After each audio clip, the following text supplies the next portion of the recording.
They used to say it like it was a fact, like it was my legal name. Not Mila, not sweetheart, not even the usual hey you. Just the ugly one. The first time I heard it, I was 7, sitting on the bathroom counter while my mom curled my sister's hair for a school photo. The curling iron clamped and released in a rhythm that felt like a metronome counting out where I stood in our house. My sister, Sienna, kept her eyes on her own reflection. She loved mirrors the way some people love sunlight. Mom leaned back, tilted her head, and smiled at the work she'd done. "That's it," she said.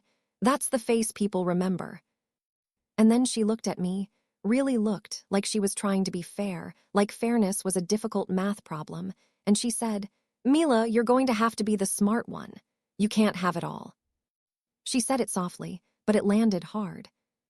At 13, when I asked why she never posted my pictures on Facebook, she didn't even pretend. She shrugged and said, "People like looking at pretty things. It's not personal." At 16, when I came downstairs in a dress I'd saved for months to buy, my dad's eyes slid right past me and locked on Sienna in her new heels. "Careful," he warned her. "Those shoes cost more than my first car." Then he glanced at me and muttered, almost amused, "And you, just wear something that doesn't draw attention." As if my face wasn't already doing that job. By 25, I'd stopped hoping they'd change. I stopped bringing boyfriends around, stopped sharing promotions, stopped saying, "Guess what?" Because the answer was always some version of, "Not now, we're talking about Sienna." And then, 6 months ago, my parents spent $75,000 on my sister's wedding. $75,000 on one day. The venue was a vineyard with white chairs lined up like teeth. The flowers were imported. The cake had 5 tiers and gold leaf like it was royalty. Mom cried in the front row like she'd just watched a dream come true. And the whole time, I sat 2 rows from the back because that's where they told me to sit. Not because there wasn't space, because it looked better on camera if the main family was together. I remember watching Sienna glide down the aisle with her chin lifted and her shoulders back, and thinking, she looks like she was born for this. Then I looked down at my own hands and realized I was holding the program so tightly it was creased. After the reception, as they packed leftovers into boxes and argued about who got the centerpiece, Mom pulled me aside by the bathroom doors. "You okay?" she asked, but the words were automatic, like she was checking a box. "I'm fine," I said. She nodded quickly, relieved, and then she said, "Oh, your cousin said you've been dating someone. Is that true?" I hesitated for half a second, and in that half second I should have lied. It would have been easier, but I was tired of hiding like my life was a small thing. "Yeah," I said. "His name is Aaron." Mom's smile stiffened. "How long?" 2 years. 2 years, and she hadn't noticed. Or she had and didn't care. "And are you serious?" she asked. "We're engaged," I said, and felt my heart thud once heavy. That got her attention, not in a warm way, in the way someone reacts when you spill wine on a white couch. Mom blinked. "Engaged?" "Yes." She looked me up and down like she was measuring what kind of wedding engagement someone like me was allowed to have. Then she leaned closer and lowered her voice. "Mila," she said, "you know we just spent a fortune, and honestly, weddings are about optics, about people showing up, about pictures." I waited, already knowing where it was going. She sighed. "Sweetheart, do you really think anyone would come for you?" It wasn't even cruelty. That's what made it worse. It was practicality, like she was explaining interest rates. I felt my face go hot. Aaron's family would come. She waved a hand. "I mean real people, our friends, the important people." There it was. Important people. And I wasn't one of them. I should have walked away then. I should have told her that I didn't need her money or her approval. But there's a part of you, when you grow up begging for love, that keeps hoping the next conversation will be different. Instead, I did what I always did. I swallowed it. I went home that night and told Aaron what she'd said. I tried to say it like a joke, like it didn't slice me open. He didn't laugh. He just sat next to me on the couch and said, "Mila, if they can't see you, it's not because you're invisible. It's because they refuse to look." Aaron has this calm way of speaking, like he's never trying to win. He just tells the truth. "Maybe," I said, "but I still want them there." He looked at me for a long moment. "Why?" And I didn't have a good answer. "Because they're my parents. Because I want one day where I don't feel like the extra. Because I want to stop being the ugly one." A week later, my mother called and asked if I could help Sienna write thank you cards. Not because I was invited to, because I'm the organized one. When I said I was busy, she made a small offended sound. "Busy doing what?" "Planning my wedding," I said, and the silence on the line was thick. Then she said, "We'll talk later," and hung up.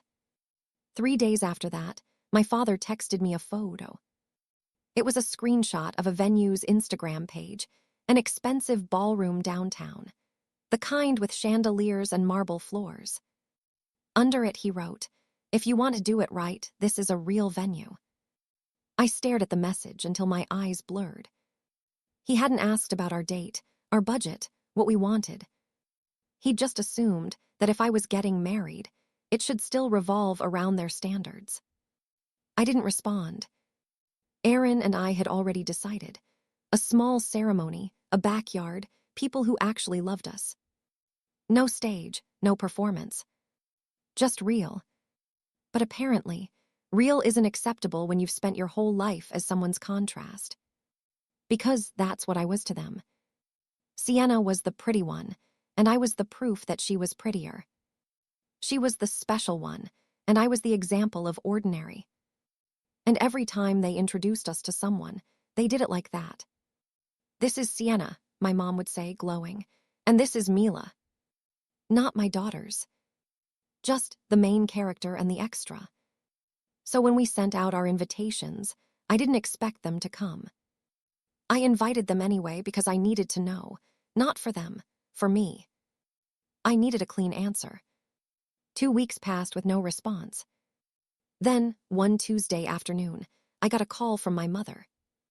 Her voice sounded bright, almost excited. "Mila, I got your invitation." "Okay," I said carefully. She cleared her throat. "We need to talk about logistics." "Logistics?" "Yes, seating, the guest list, and Mila, sweetheart, about the speech." My stomach tightened. "What speech?" She laughed like I was slow. "Your wedding speech, of course. Someone has to speak for the family, since your father doesn't like public speaking." It was strange hearing her assume ownership of my wedding, like it was just another event she could edit. "I wasn't planning on speeches," I said. There was a pause. "Well, that's not how weddings work." "It's my wedding." Another pause, sharper. "Don't get defensive." I took a breath. "Are you coming or not?" Her tone shifted into that soft warning voice she used when I was little and about to embarrass her in public. "Of course we're coming. We're your parents." The words should have made me happy. They didn't. Because then she said, "But Mila, we have to protect you." "Protect me from what?" She hesitated, and in that hesitation I heard exactly what she meant. "Protect you from looking foolish. Protect you from empty seats. Protect you from being the ugly one who thought she deserved attention." She finally said, "From disappointment. If you're expecting a big turnout, you're setting yourself up." I felt something inside me go cold and still. "I'm not expecting anything." "Good," she said quickly. "That's good. We'll handle what we can." Handle? Like I was a problem. When I hung up, Aaron found me standing in the kitchen with my phone still in my hand. "They're coming," I said. He watched my face, and it doesn't feel good. He stepped closer. "Then we keep it ours." I nodded, but I didn't tell him the truth. A part of me had started planning something else. Because while my parents were worried about optics, I'd learned something about them over the years. They could rewrite any story, as long as they controlled the microphone. And I wasn't going to let them. "If you want the full truth, hit like, so this story reaches more people." The first time I realized my parents were capable of lying about me in public. I was 9 years old at a neighbor's barbecue. A woman I'd never met crouched down and said, "So, are you the older one or the younger one?" Before I could answer, my mother cut in with a laugh. "Oh, this one's the shy one," she said, patting my head like I was a pet. "Sienna is the outgoing one. Mila just keeps to herself." It wasn't true. I wasn't shy. I was observant. I was careful. I didn't fling myself at strangers because I'd learned early that attention came with a price. But once Mom said it out loud, it became the version of me everyone accepted. Then I started acting like it, because it was easier than fighting a label that wasn't mine. That's how my parents worked. They didn't just compare, they authored. They decided who you were, and then they repeated it until you believed it. So when Mom told me she and Dad were coming to my wedding, my mind didn't go to joy. It went to, what version of me are they going to sell to the room? Over the next few weeks, she called more than she'd called in the last 2 years combined, and every call was a disguised takeover. "What colors are you doing?" she asked, and when I said sage green and cream, she sighed like I'd chosen dirt. "That's very you." "What are you wearing?" she asked, and when I said I found a dress I loved, simple, fitted, no sparkles, she said, "I guess that's fine. It's not like you need to stand out." "What's the menu?" she asked, and when I said we were doing barbecue and vegetarian options because half of Aaron's family didn't eat meat, she said, "Isn't that a little casual?" Every question was an opinion. Every opinion was a correction. And then, 2 weeks before the wedding, she invited me to lunch. Not at a cafe. At the same upscale restaurant she'd used for Sienna's bridal shower. The one with the marble bar and the waiters who looked like they had law degrees. The moment I walked in, I knew it wasn't lunch. It was a meeting. My mother was already there, sitting straight, hair perfect, phone face down like she was ready to receive an important call. My father sat beside her, shoulders slightly hunched, like he'd been dragged out of work. Across from them sat Sienna. She looked exactly like she always did, polished and unbothered, the kind of beautiful that makes people forgive you before you've done anything wrong. Her eyes flicked over me and she smiled. "Hey, Mila." "Hey," I said, sliding into the chair. Mom didn't waste time. "We need to talk about your guest list." "My guest list," I repeated. Dad cleared his throat. "Your mother thinks you're being narrow." I stared at him. "Narrow how?" Mom leaned forward. "Mila, you have 42 guests." 46, I corrected automatically. She frowned. "Whatever, it's small, it looks small." "It is small," I said. "That's what we want." Sienna picked up her water glass, watching me like I was a show she'd already seen. "It's kind of sad, though," she said lightly. "Don't you want it to feel special?" I felt my jaw tighten. "It is special, that's why it's small." Mom waved a hand. "We're not saying you need a ballroom. We're saying you need to invite people. Your father's colleagues, our friends, your aunts and uncles." "Aunts and uncles who never call me," I said. Dad's eyes flashed with irritation, but he didn't deny it. "They're family." "They didn't come to my graduation," I said, voice steady. "They didn't come when I got promoted. They didn't come when I moved apartments. But now, for pictures, they're family." Mom's smile went sharp. "Don't be dramatic." Sienna leaned back and crossed her legs. "Mila, you always do this," she said, like she was tired of my emotions inconveniencing her. "You take everything personally." "It is personal," I said. "It's my life." My mother reached into her purse and slid an envelope across the table. "Here," she said. I didn't touch it. "What is that?" "A contribution," she said. "Your father and I decided we'll help." I stared at the envelope like it was a trap, because it was. "How much?" I asked. Mom lifted her chin. "Enough." Sienna smiled, satisfied as if she'd just won something. "See, they care." I looked at my father. His face was tight, like he was calculating how much this was going to cost him in silence later. "What's the condition?" I asked. Mom's eyes narrowed. "Condition?" "Yes," I said, "because there's always one." She sighed, offended that I'd named it. Fine. If we're helping, we want the event to be respectable. Respectable. There it was again. Optics. And, she continued, your father will give a short speech, a proper one, and you will too. I laughed once, humorless. Why would I give a speech? Because, Mom said, people will want to hear from you. That was the funniest lie she'd ever told. No one had ever wanted to hear from me and my family. Not once. Sienna's eyes gleamed. I think you should, she said softly. It could be cute, like the underdog gets her moment. Underdog. She said it like it was affectionate, like she wasn't the one who'd kept me under. I pushed the envelope back across the table. No. My mother blinked. No. No, I repeated. We're not taking money, we're not expanding the guest list, and we're not doing speeches because you want to perform. My father's voice hardened. Mila, don't be ungrateful. Ungrateful? For what? For being belittled with a bow on top. I'm not ungrateful, I said. I'm done being managed. Sienna's expression finally changed, just a flicker. Annoyance, like a pretty mask slipping. Mom leaned forward and lowered her voice. Mila, listen to me. People are going to compare. They're going to notice. If you don't do this right, you will be embarrassed. I felt something inside me settle. Not anger, clarity. You mean you'll be embarrassed, I said. Mom's mouth tightened. We are a family. No, I said quietly. You're a brand, and Sienna is your product. I'm just the leftover inventory. My father's hand slammed lightly on the table. Enough. The waiter appeared like he'd been summoned by tension. Can I start you with drinks? No, my mother said, still staring at me. We're fine. I stood. My chair scraped the floor, loud in the sudden hush. I invited you because I wanted you there, I said. Not because I needed you to approve.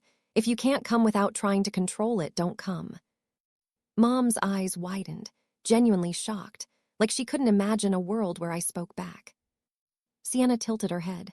Wow, she said, so dramatic. I looked at her. You wouldn't survive 1 week in my life. Her smile thinned. You wouldn't survive 1 day in mine. That's when I realized something. She truly believed her life was harder than mine because people expected more from her. She thought being adored was pressure. I turned to leave, but my father said, Mila. I paused. His voice was quieter, almost pleading, and for a split second it sounded like the dad I kept hoping existed. Don't ruin your wedding over this. I looked back at him. I'm not ruining it, I said. I'm saving it. I walked out without ordering food, hands shaking, heart racing, but my spine straight.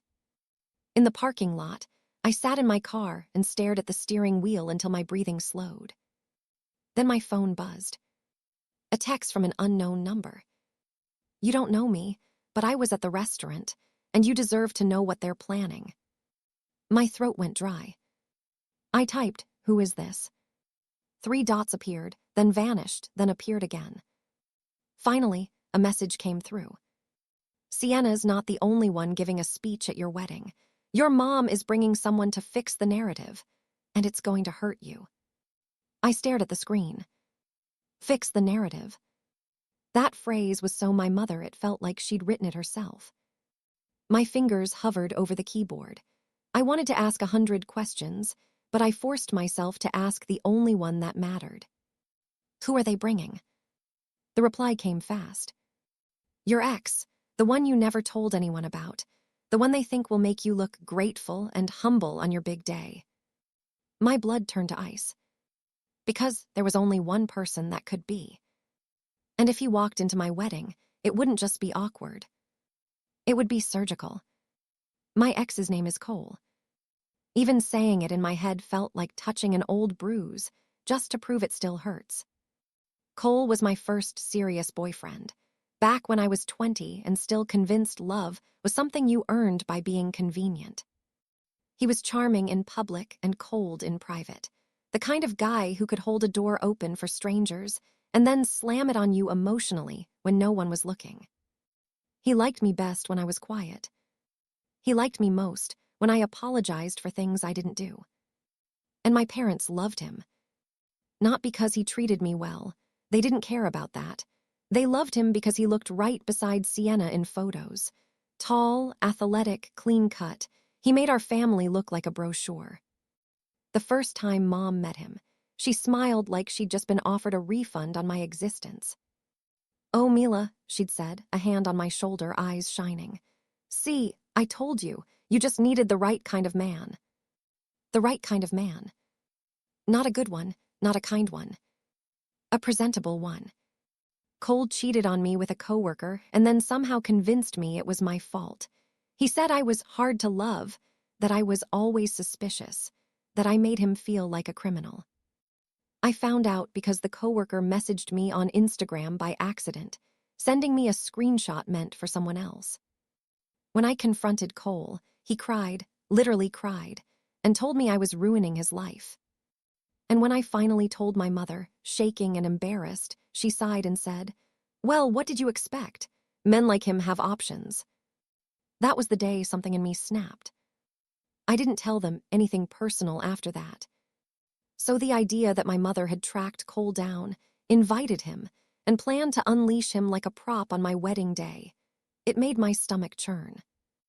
I wrote back to the unknown number. "How do you know?" The reply came, "Because I work for the venue. I do events.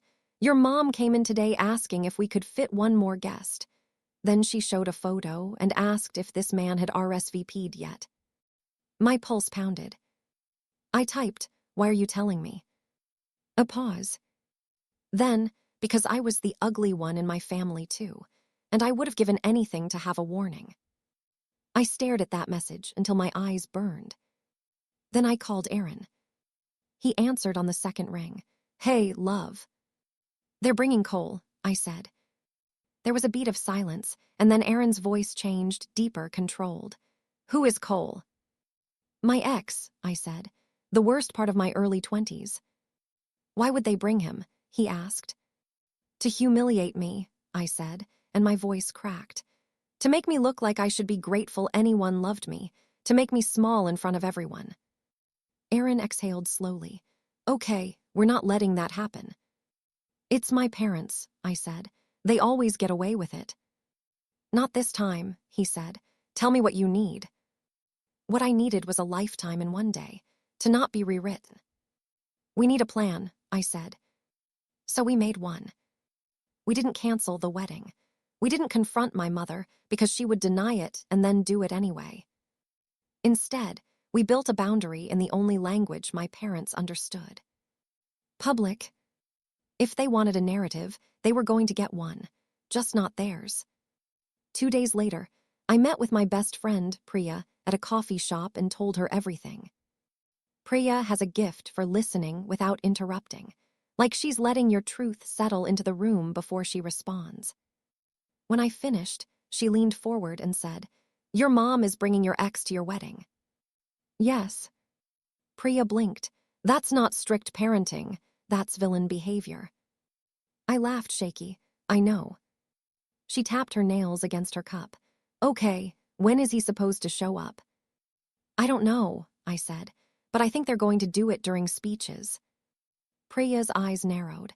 "Then you don't do speeches, you cut the mic." "I tried," I said. "Mom demanded them." Priya's mouth curved. "Perfect, then you use them." I looked at her. She continued, "Mila, your parents have been writing your story for 30 years. You think you're going to win by being polite? No, you win by being clear." Being clear. It sounded simple. It was. It meant saying things out loud that I'd spent my whole life swallowing. But the more I imagined Cole's face at my wedding, smirking, pretending he was there out of kindness, the more I knew. Silence would be worse. That night, Aaron and I sat at the kitchen table with a notebook. We wrote down what we wanted the day to feel like. Not look like, feel like. Safe. Real. Warm. And then we wrote down what we refused to allow. A performance. A takeover. A humiliation disguised as family tradition. Aaron reached across the table and took my hand. "Whatever happens," he said, "I'm with you." It made my throat tighten, because that sentence was so foreign to me. In my family, people stood beside you only if you made them look good. So the week of the wedding, I did something I'd never done. I called my father alone. He answered with a wary hello. "Dad," I said, "can we talk?" There was a long pause. "About what?" "About my wedding," I said. He cleared his throat. "Your mother's been stressed. She just wants it to go smoothly." "I'm not calling about Mom," I said. "I'm calling about you." Silence. My father wasn't a monster. He wasn't even dramatic. He was just absent. The kind of man who let my mother run the emotional climate while he hid behind work and neutrality. He spoke finally, cautious. "Okay. I need to ask you something," I said, voice steady. "Did you invite Cole?" His breath caught, just slightly, enough. "No," he said too quickly. "Why would I?" "Because someone told me he's coming," I said. "And the only way he'd come is if you or Mom brought him." My father didn't answer right away. Then he said quietly, "Your mother mentioned him." Mentioned him, like he was a seating option. I closed my eyes. "Dad, why?" He sighed. "Mila, she thinks you hold grudges. She thinks it would be good for you to close the chapter." Close the chapter. By dragging the worst person from my past into my present in front of everyone. "That's not closure," I said. "That's cruelty." My father's voice sharpened. "Your mother isn't trying to be cruel." "She is," I said, and my voice didn't shake. "She is, and you let her." Silence stretched. Then, to my surprise, he said, "What do you want me to do?" I gripped the phone. "Tell her no, tell her he's not welcome." He hesitated. "If I do that, she'll say you're overreacting." "Let her," I said. "But if he shows up, I'm leaving. I will walk out of my own wedding. And if you ever want a relationship with me, you will stop this." There was a long, heavy pause, like my father was finally realizing he'd been choosing my mother's comfort over my dignity for decades. "I'll talk to her," he said. I didn't thank him. I didn't soothe him. I just said, "Okay." When I hung up, my hands were trembling, but my chest felt strangely light, like I'd dropped something I'd been carrying for years. The day before the wedding, my mother called me. Her voice was syrupy. "Mila, sweetheart, I heard you've been making demands." I held the phone away from my ear for a second, just to breathe. "Not demands," I said, "boundaries." She laughed airy. "Boundaries, what a modern word." "Cole isn't coming," I said. Her silence was immediate and sharp. Then she said, "Why are you so obsessed with that boy? That was years ago." Obsessed, like trauma was a hobby. "I'm not obsessed," I said. "I'm protecting my day." "Your day," she repeated, offended. "We are your parents." "And I'm your daughter," I said, "not your project." She exhaled, annoyed. "Fine. If you want to embarrass yourself with a tiny backyard event, do it. Just don't blame me when people talk." "I don't care if they talk," I said. "Yes, you do," she snapped. "You've always cared. You just pretend you don't because you can't compete." There it was, the truth, the raw vein. I went quiet, letting it hang. Then I said, "You're right, I can't compete with Sienna, because I don't want to. I'm not marrying for applause." My mother's voice went icy. "Don't say things you can't take back." "I'm done taking things back," I said. She hung up on me. That night, I barely slept, not because I was worried about flowers or weather, because I was waiting to see if my father's promise meant anything. Morning came clear and bright, the kind of day that looks like forgiveness. Our backyard had been transformed with simple strings of lights and rows of folding chairs. Priya and Aaron's sister had arranged wildflowers in mismatched jars, and somehow it looked better than anything my mother would have approved. Because it looked like us. Guests arrived laughing, hugging, carrying dishes, like it was a celebration instead of a production. Aaron's mom hugged me and whispered, "You look radiant." Radiant. No one had ever used that word for me. I went inside to put on my dress. It was ivory, simple, fitted at the waist, soft at the shoulders. When I looked in the mirror, I didn't see a model. I saw a woman who looked like herself. And for the first time, that felt enough. Then the doorbell rang. Priya opened it, and I heard her voice, sharp and low, like a warning. "Mila," she said, "you need to come here." My stomach dropped. I stepped into the hallway and looked out the front door. My parents were standing on the porch. My father looked stiff, uncomfortable. My mother looked satisfied. And beside them, holding a bouquet like he belonged there, was Cole. He smiled when he saw me. That same old charming smile. The kind that says, "You can't stop me." For a second, my body did what it always used to do around him. It shrank. Not physically, internally, like my organs were trying to move out of the way before the impact. Then Aaron appeared behind me, one hand on my back, steady and warm, and the shrinking stopped. My mother stepped forward first, smiling like she'd done something kind. "Surprise," she said. Cole lifted the bouquet slightly. "Hey, Mila," he said, voice smooth. "Congratulations." My father didn't meet my eyes. Sienna wasn't with them. Of course she was. She didn't need to get her hands dirty. My mother did her messes for her. My heart thudded, but my voice came out calm. "Why is he here?" Mom's smile widened, too bright. "Because we thought it would be nice. Closure, healing. People love a good story." A good story. There it was again, narrative. Cole stepped closer, still on the porch. "I know it's been a while," he said, softening his tone like he was trying to sound sincere. "I just wanted to say I'm happy for you." I stared at him. "You didn't even know I was getting married." He blinked just once. "Your mom told me." My mother tilted her head like she was proud of herself. "I ran into his mother at the salon," she said. "It felt like fate." Priya made a small choking sound beside me, like she was swallowing a comment that would scorch the porch. Aaron's hand on my back tightened slightly, not controlling, grounding. I looked at my father. "Dad." He cleared his throat. "Your mother thought it might be good. He's just here to wish you well." "I didn't invite him," I said. Cole smiled again, then opened his hands slightly, palms up, like he was harmless. "I can leave if you want," he said, loud enough for my mother to hear. "I don't want to cause trouble." That was his favorite move. Pretend to be considerate, so I looked unreasonable. My mother's eyes narrowed at me in warning. "Mila," she said softly, "don't start something today."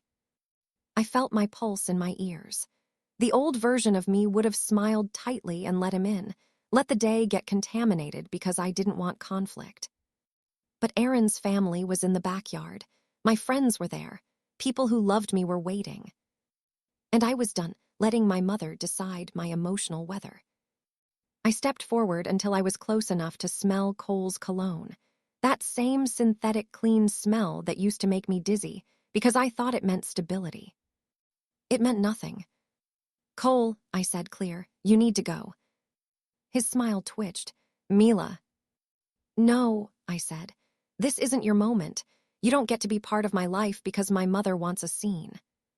My mother inhaled sharply. "Excuse me." I didn't look at her. I kept my eyes on Cole. "You cheated on me. You blamed me. You tried to make me feel grateful for your attention. I will not let you stand at my door like you're some redeemed character in my story." Cole's expression hardened just for a flash before he smoothed it back out. "That was years ago," he said. "People change." "Do they?" Priya asked suddenly, voice sweet as poison. Cole turned to her, surprised. Priya smiled wider. "Because from where I'm standing, you still showed up uninvited to a woman's home to center yourself. That's not growth. That's entitlement." Cole's cheeks reddened. "I'm not here for that." Aaron stepped forward beside me. "You are leaving," he said, calm and final. "Now." Cole's eyes flicked to Aaron, assessing him, trying to find leverage. "Look, man, I'm not trying to." Aaron cut him off. "This is not a negotiation." My mother's voice rose, sharp. "Mila, stop. You're making a spectacle." I finally looked at her. "You brought him here to make a spectacle." Her face flushed. "I brought him because you need to move on. You've always been stuck. You hold on to everything like it's proof you're a victim." The word victim hit me like a slap. My father murmured, "Diane." She ignored him.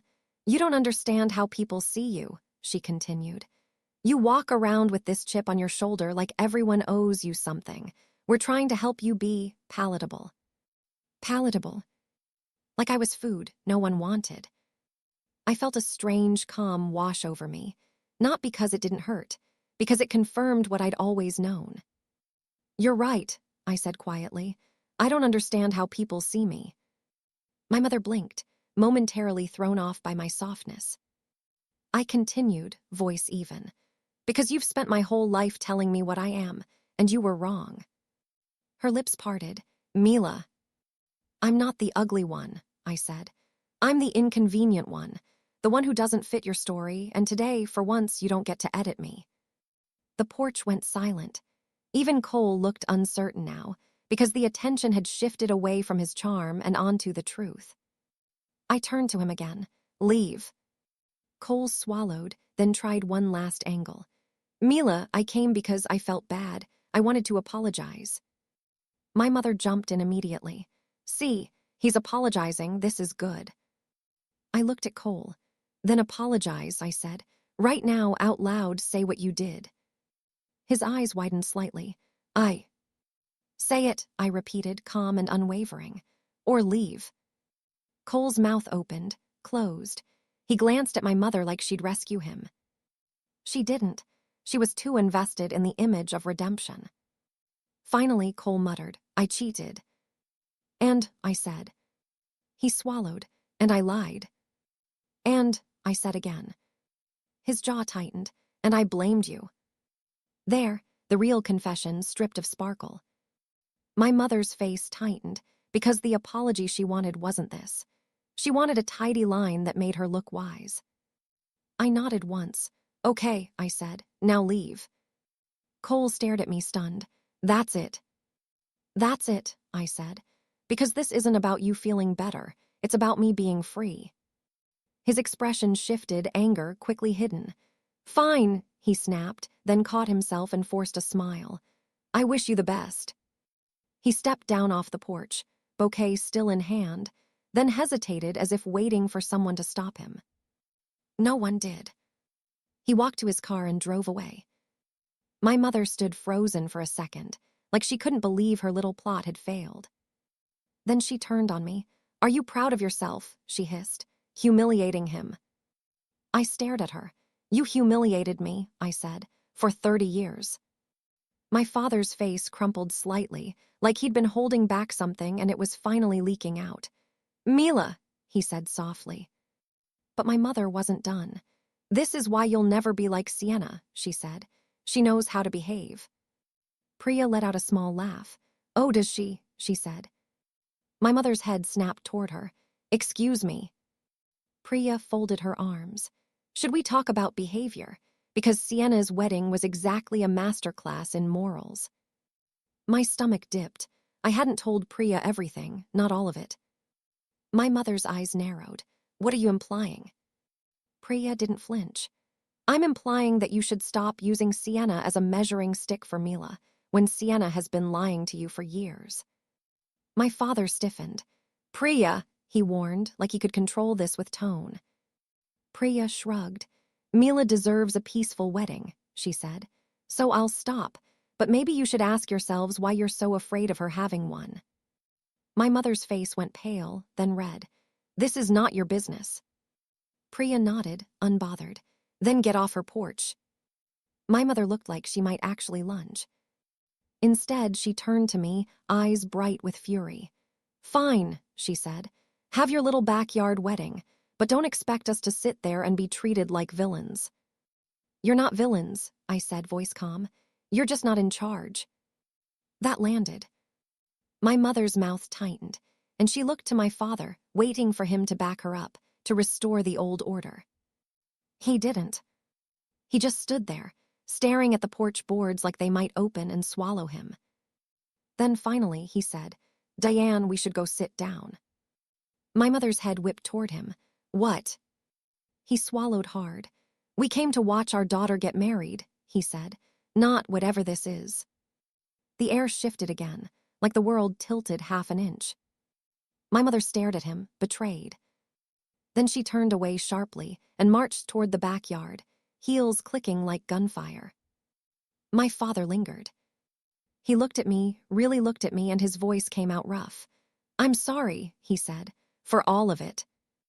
It wasn't poetic, it wasn't enough. But it was the first time he'd ever said it without me begging. I nodded once. "Okay," I said. He followed my mother into the yard. I stood on the porch for a moment, breathing, letting the adrenaline settle. Aaron squeezed my hand. "You okay?" I looked at him. "I think I am," I said, and for the first time I believed it.